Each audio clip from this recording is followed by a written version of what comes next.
All right. Welcome today to the Awakening Spiritual Gifts show, weekdays at 11 a.m. Hope you all had a wonderful weekend. Let's dive into today's energy. What do you say? Yeah. Well, I was grabbing my paper. Where did my pen go? While Martina's looking for her pen and looking at the energy, just a reminder, if you have questions, if you have comments, feel free to put those in the thread right there. And also, if you're watching in the Facebook group, make sure that you give permission to StreamYard to show your face and name. And the link is right there on the screen. So.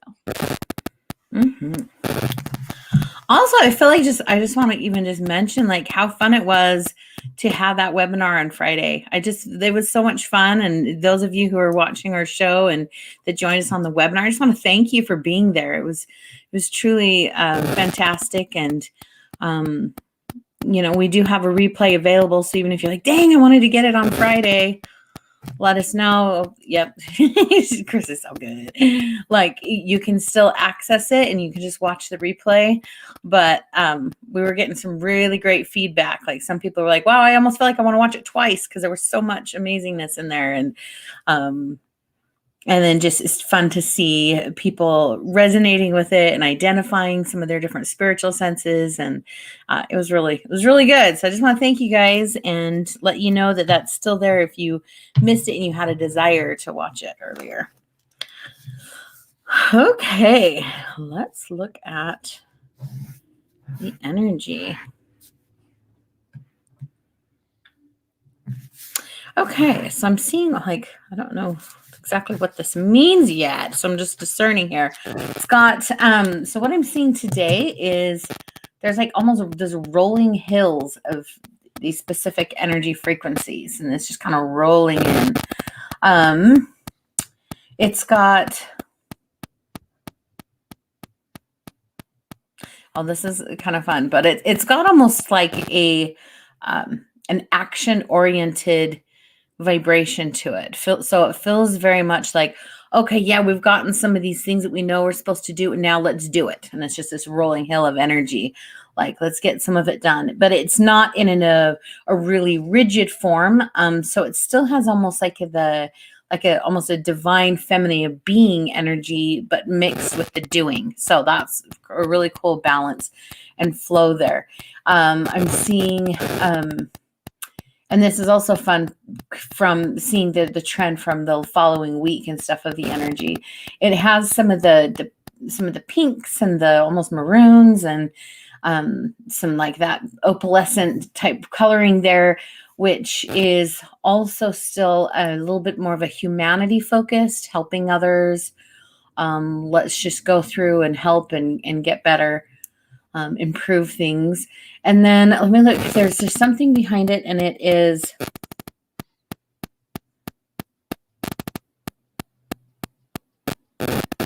okay. So I'm seeing these energetic structures in a way being built, and it's from some of the people that are coming together in uniting in one purpose and then building up higher.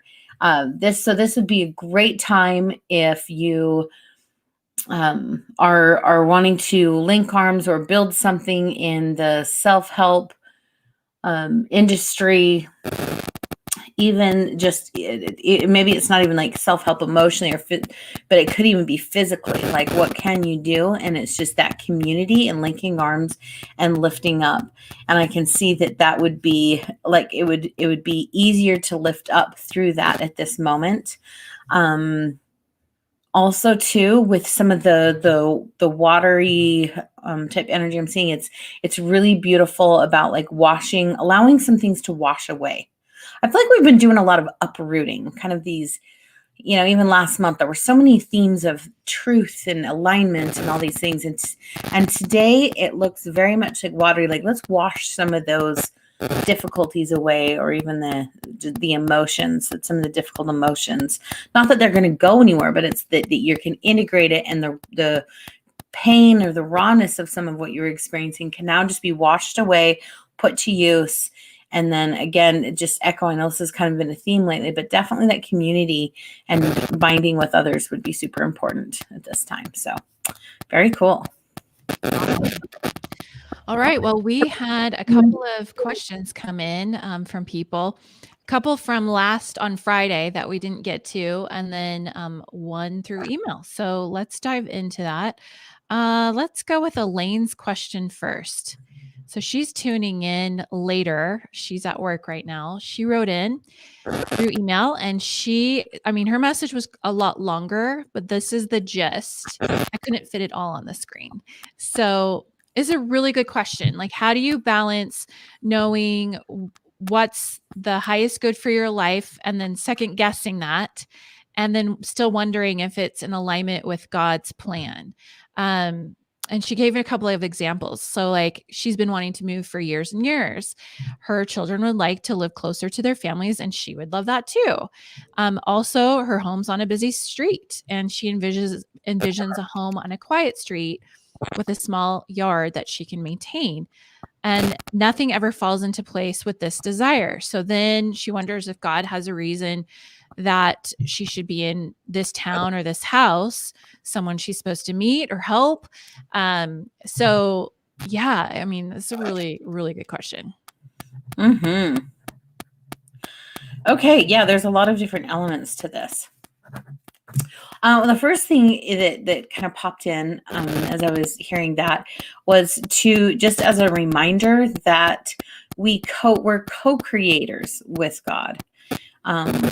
Which just means that yes, there's obviously I wanted like a desire to do God's will, but then there's also where God gives us agency and choice. And there's times that when we have our heart is in the right place and we have those righteous desires, that then it just feels like sometimes the Lord says, you choose, you do it, you bring to me what you're wanting to create and do, and then I can bless it and see. So there's kind of that balance of going to him, obviously, ultimately submitting. Submission is a very beautiful word. Sometimes it sounds like a weak word, but if you look at the really deep meaning of it, it's just more that that humility and oneness with him. So there's obviously that, you want the input, but then there's times that in fact, you guys have probably already felt this. There's times that you're praying, what should I do? What should I do? What should I do? And it feels like heaven is closed. And that's because sometimes it's just you're supposed to make a choice. And then once you make the choice, which I got to say, Shauna, Elaine, it sounds like you have actually made some of that choice. You see it. It's in its creation. You can feel it. You would like that. But I would be very curious. My next question is, what action have you taken on it? Have you started looking for homes? Have you started to because sometimes, let's say the home came up and it's available, but you didn't take action towards it. And then all of a sudden that home goes away. Not necessarily that that's the only home for you, but maybe there's another one coming up. So you have to take that action in order to get that, when things come, when you're moving towards something, it can move towards you back, but you've got to get moving as if it is already happening. That's really the faith part of creation. So one of the phrasing I think is really interesting in reading this is the word attract. And I think that some of the world in a way was done a great disservice by that whole law of attraction secret video, because they did this whole hoopla. And I don't know if you've watched that or you've studied just the law of attraction, just that one law. There are so many universal laws that come into play when you're creating. And the law of attraction is basically just like a law of vibration. So you just got to make sure that your vibrational state is at a place that you can receive. Okay. But the way and this is really where it went wrong and did a lot of disservice, is that a lot of people thought it was like a magic power. You just stick what you want on a board or visualize it and it's going to arrive. Now, I've had miraculous things happen like that. They can come quickly, but sometimes it's a decision to receive it. I'm going to get it. I don't know how it's going to be done, but then you can follow things. And then sometimes it takes a little bit more work. This is what I've got. This is what I'm focused on. And now I'm up-leveling myself. I'm taking inspired action. I'm actually moving, course correcting, making mistakes, learning, growing, and then that's how it shows up. So I would just kind of check in with that and see, are you just saying you just want to attract it? Like you're just going to sit there and receive it and have it come to you? Or are you taking that? Like what action can you take? And are you taking that action? Because that is the co-create part with God. You know, sometimes even the path to receiving it is not always easy. Sometimes it's a tricky path that you've got to work through and grow through. But that's also part of the gift that our loving Father allows us to experience, you know, because it's not a matter of having, it's about becoming and being and becoming what who you truly are and what the potential is through him. So, and then I'm just going to look. So that's just some fun things to keep in mind. Yeah, it feels like there's an element for you with those. Like when I'm looking at the energy of what it is, I see this light and this desire coming up, but then I'm not seeing it integrating. So it's just some reflection points, and I'd be really curious to discover what you find out and what action step you're taking today along that path. So, and then if you take that step and then he course corrects you, I mean, he might direct you in a different way. I don't know, but it's really important to take that action. Cool. All right. Thank you. Okay. So let us know, Elaine, how that resonated with you. You can reply via that email. I just responded to you with the link to the video. Okay. Izzy, she asked, I'm not sure where my next move is. Florida, Vegas, Utah, elsewhere. Fun. Yeah, I don't know what's in each of those, but when you list those out, Florida lit up a bit more. Like when I'm looking at that, you know, obviously there's choice. So I talk about agency and choice, but when I lay out your choices there, and here's the interesting thing too, when I see them lit up, it could also just be a path. Like let's say it's because you know I'm not like a psychic future teller, but there's sometimes that like a path will light up because that's the path you can take. But if you're following kind of the breadcrumb trail, sometimes end result might lead you to somewhere else. But I'll tell you right now, something about, I don't know what's in Florida, but that Florida definitely has more light to it. I'm just going to actually read the energy of all three of those really fast. So Florida has a bit more like possibility energy. So when I see it light, I also see kind of speckles and not bubbles, but like little speckles and sparklers almost like moving through the energy. And then when I go to Vegas, it feels a little bit of a disappointment. Like it feels like it goes like it sinks a little bit. So maybe there'd be something disappointing that would come where you would think something better would happen and it disappoints a bit. And then the Utah,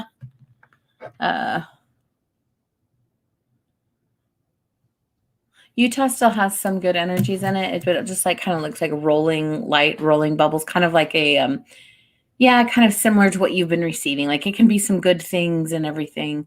It can be some good, maybe some same old, maybe you have some friends, you've got some things here that you like, and it feels like, yeah, you could be happy with this as well.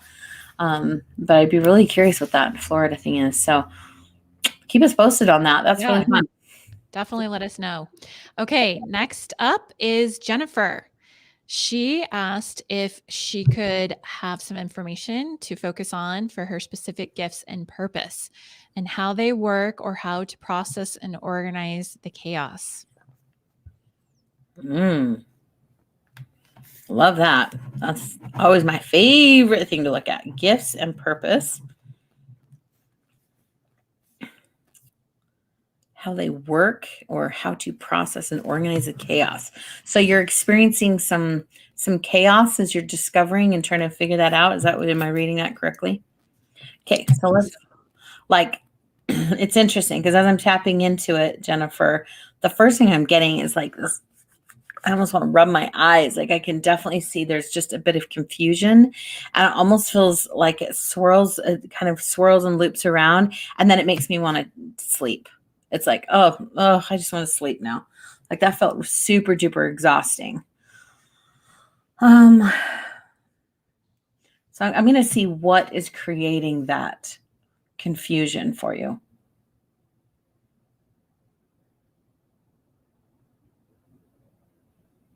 Okay, I'm seeing maybe a couple other people's influence. Maybe you've asked for some opinions or thoughts from other people, and they've kind of told you what they think that you should do. So there's some of that influence.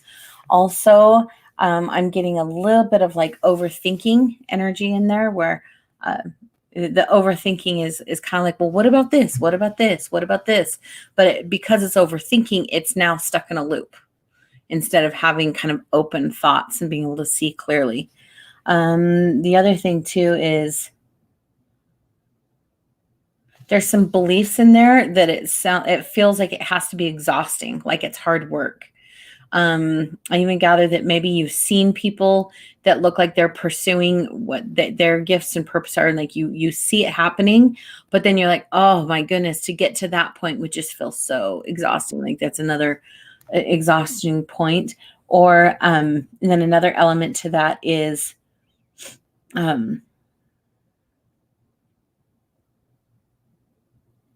you may have, like, there's some desires of your heart, and maybe even some goals and dreams that you've had, and you're thinking from here, you're looking at here, and you're looking at the end result, and that is just like, oh my gosh, that's again exhausting. That's so much work and exhausting. So how do I do it? How do I do it?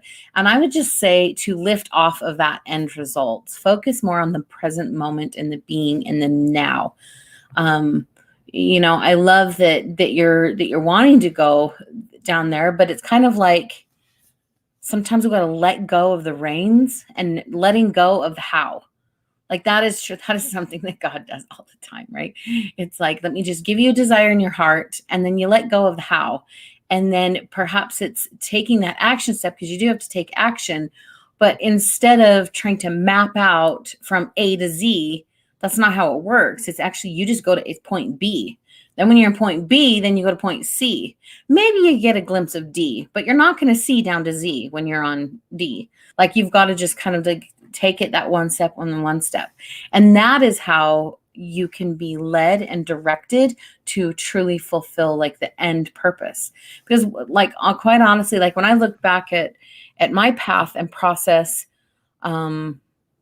like it's changed so much. Like if I think about where I wanted to be 20 years ago and 15 years ago and 10 years ago, it's like there's a lot of things that I've let go of, but then it also has been better than I even imagined. Like way better. So it's really important to just allow yourself to learn and grow as you're moving, but then just release some of the outcome and the expectations.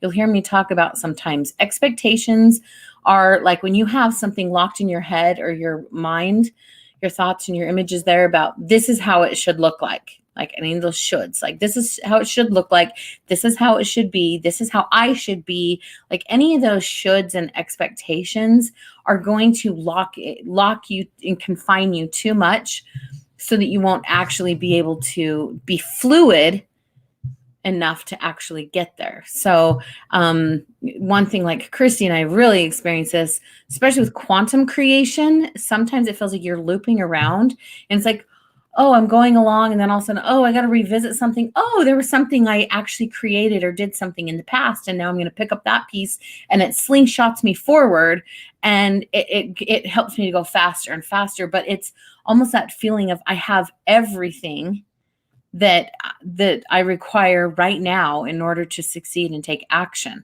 And if I don't feel like I have it, you take that step of faith anyway, and just trust that it's going to show up on your path. Or kind of like what I said, quantum creation, you just trust it's going to be on your path, and then you're moving forward, and then all of a sudden realize, oh, I did have it anyway. Or a person will show up, or a program will show up, or a book will show up, or a life experience will show up to teach you the next piece to get through that.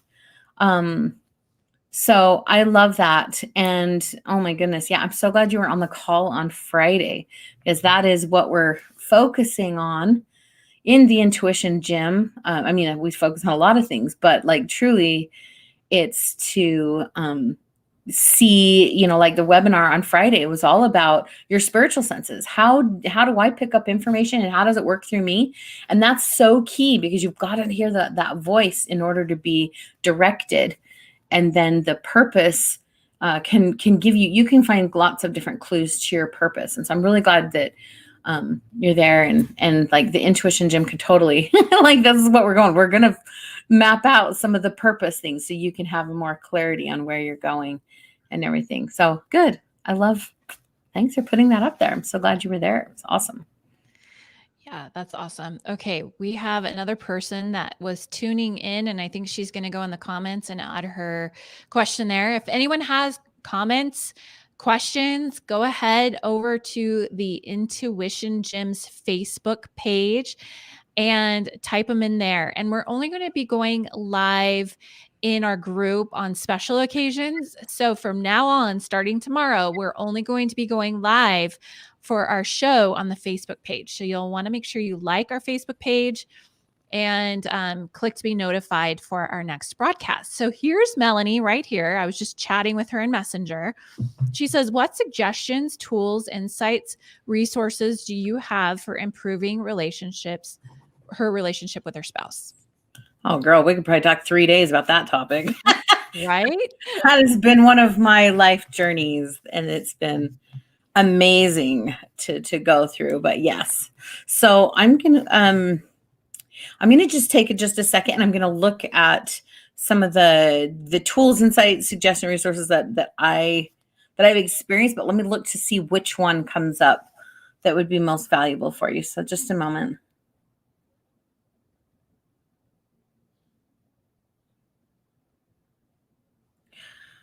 Okay, one of the first ones, and this is truly like, this is for each of us. This even applies to like children and everything.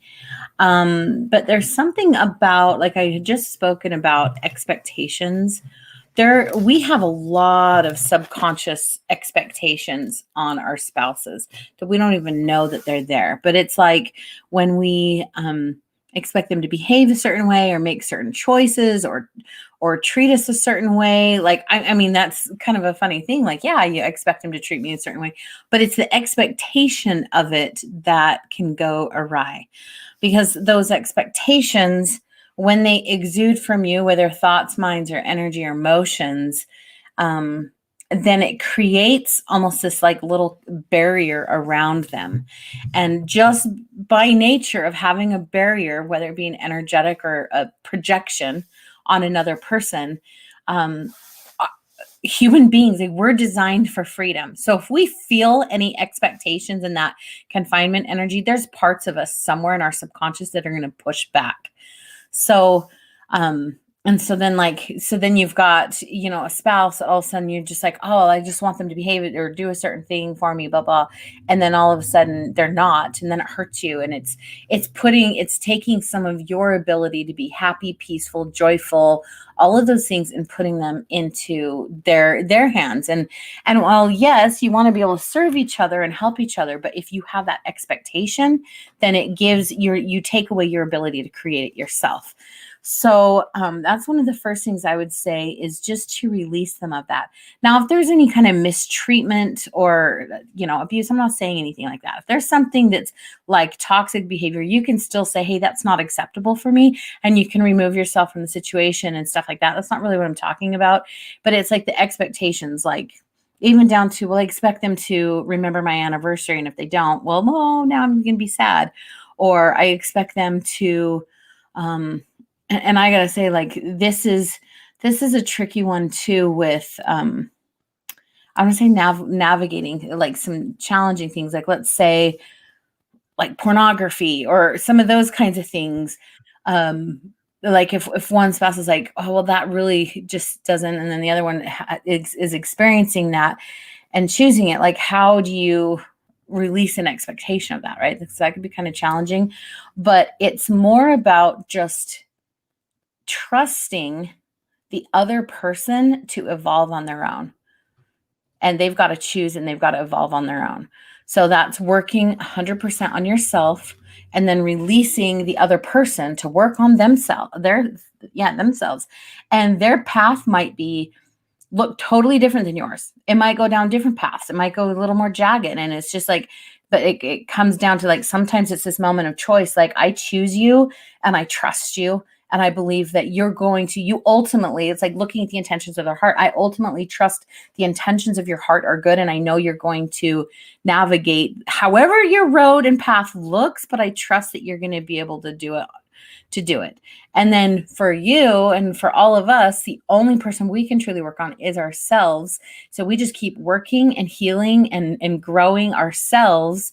And what I've actually found, and then also this is the next piece, is to choose to like, how can you serve your spouse? Like having that kind of focus of, how can I help them? I love them, and how can I help them? I'm working on myself. I have no expectations. I'm not trying to drive their life path, but I just love them. And then, but how can I serve them, or how can I show them my love, and how can I serve them?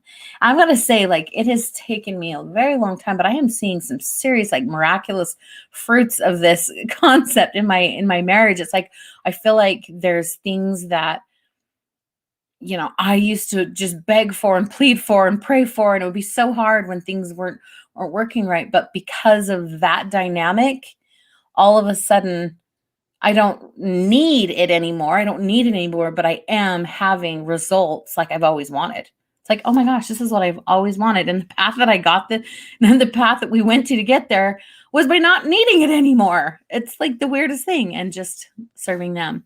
Now, there's one other thing I just wanted to quickly mention about this too, is that there are stages to a relationship. And I wish, this is something I would love to just let everyone know this, especially during hard times in relationships, because I have been divorced before, and then I got remarried, and that didn't fix certain things. It was a whole new clump of things I got to work through. So, but I wish I would have known this. So there's evolutionary stages in relationships, and so the first one, and this is a very like mortal frame of mind, and that is some of our dependent tendencies or codependent tendencies.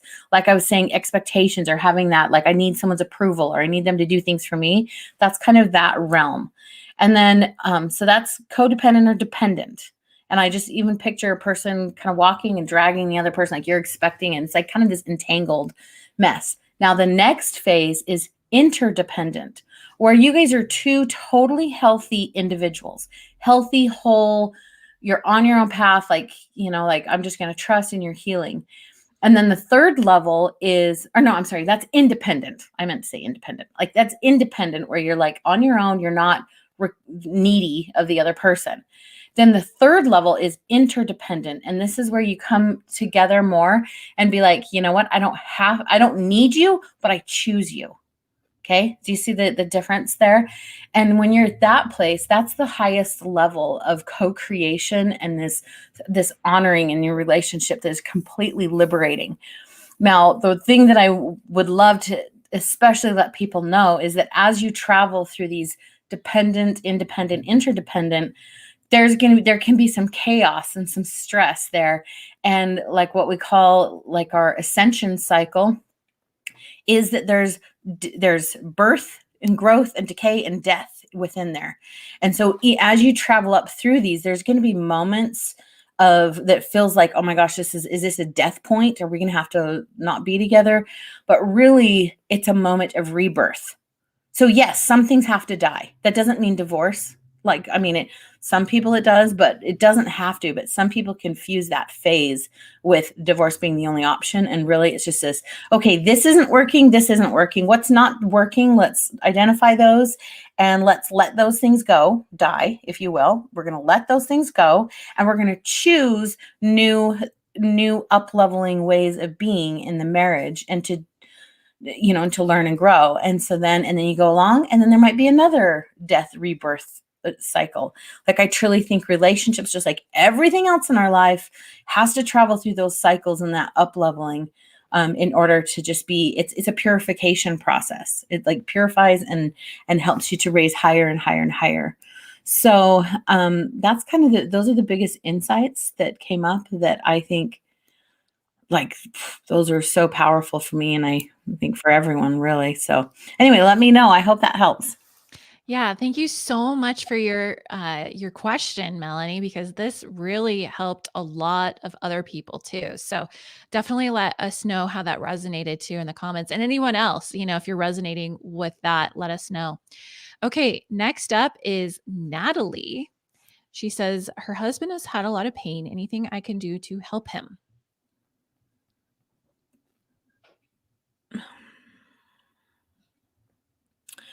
Is it chronic pain or is it one time? I'm just kind of curious about what kind of pain. I'm seeing some things in his, I mean, like obviously he's not on, so I don't have his personality or permission, so I'm not going to dive deep into his. But it's like I'm seeing. I mean, I just like generally I can kind of see some of that. And now let me look at like your energy on how to help him.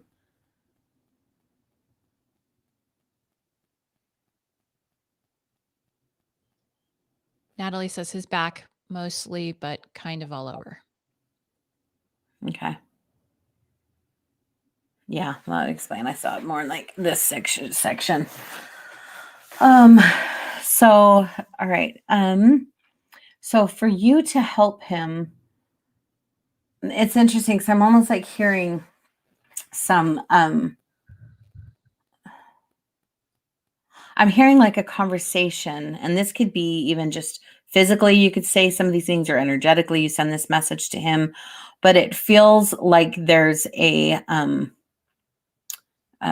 support things there, like letting him know, um, I'm picturing, so sometimes people's bodies will just, well, this is not sometimes, but this is all of our bodies. When things get ignored or we suppress things, it gets louder and louder and louder trying to get our attention. So if his pain is increasing, it's like I'm hearing it calling for something to be acknowledged. And then I'm seeing like where you could come in and just be like validating and seeing his pain, and then almost hey, I'm here for you. You've got this. Like, I support you. I hear you. I see you. I can see too that it's not necessarily like, oh, how can I help?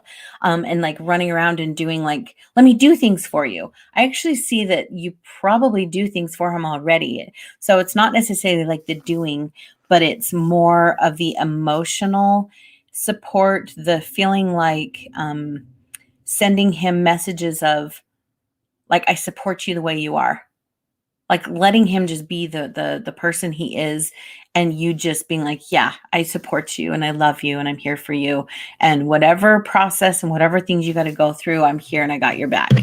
Oh, that's kind of funny you said back, but it's like I got your back. Like that's kind of the message, and I'm here to support you, but not trying to take on his pain and not trying to fix everything for him, but just letting him know that you're there and to support him, that you see him and that you value him. And also too, like I'm going to use the phrase pour into him.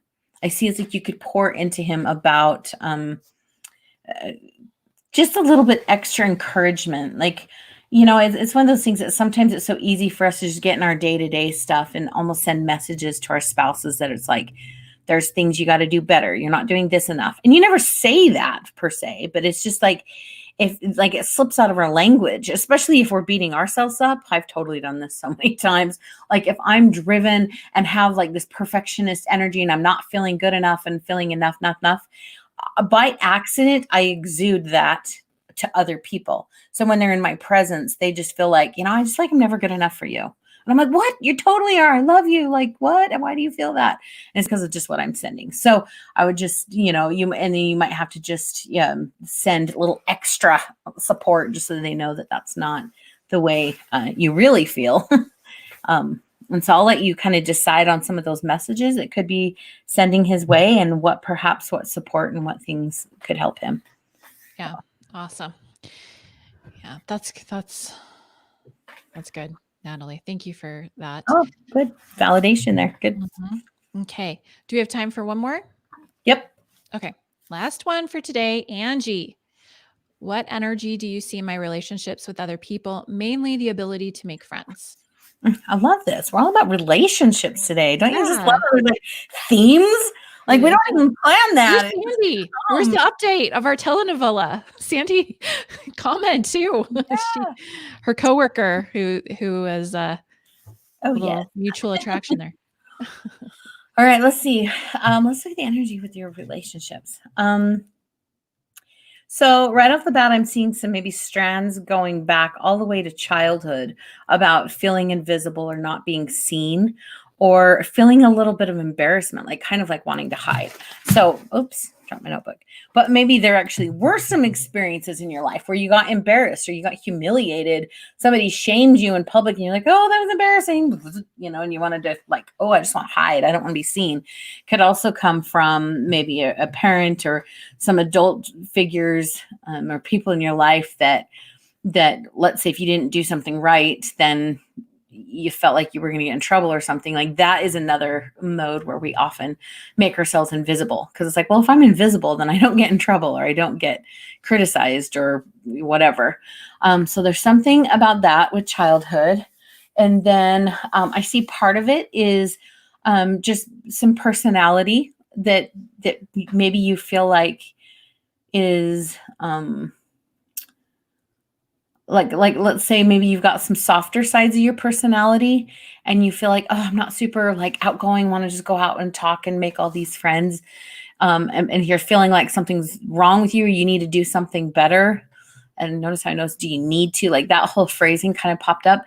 And so some of it just actually feels like understanding your personality and seeing value in it.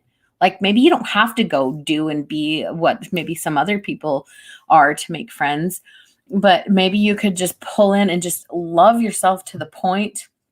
This is honestly for everyone. But just to love yourself so much and you're sending and exuding out so much light that you don't have to go out and necessarily talk and be bold and everything to try to make that happen.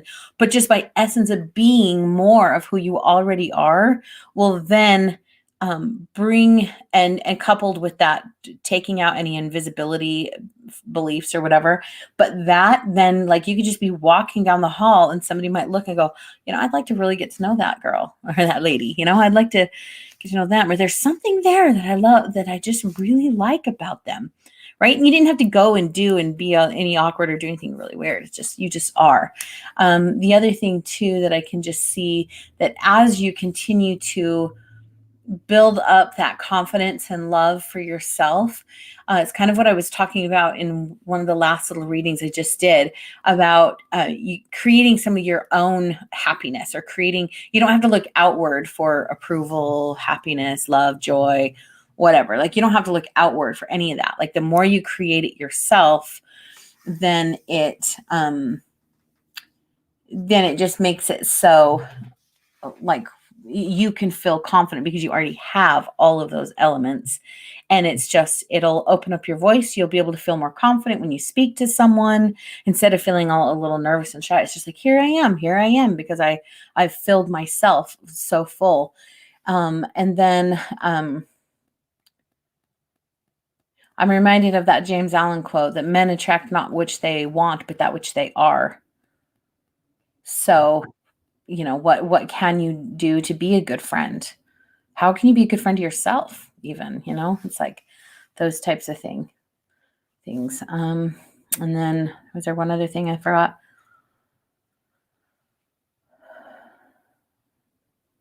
Yeah, you got beautiful energy though. Just shine bright, and breathe. Like I just see this, like a little bit of nervous, like breathing. So just breathe through your heart and through your stomach, especially. Like just let it out. Just let the fullness of you out and let it be seen and let it be good and let it be loved. And the first person that has to totally embrace it is you. So let me know how that feels. Yeah, definitely let us know in the comments. Thank you. All right. Some really good comments too of support, relationship, and sending you love, Angie. So very, very cool, you guys. Thank you so much for attending today. Be sure to go ahead and like us on Facebook on our Intuition Gym Facebook page. And if you haven't already watched the new training about the spiritual senses and the intuitive personality types, definitely check that out at theintuitiongym.com www.weekdays.com/gifts. And we'll see you again tomorrow at 11 a.m. Thanks, everyone. Bye. Thanks for being here.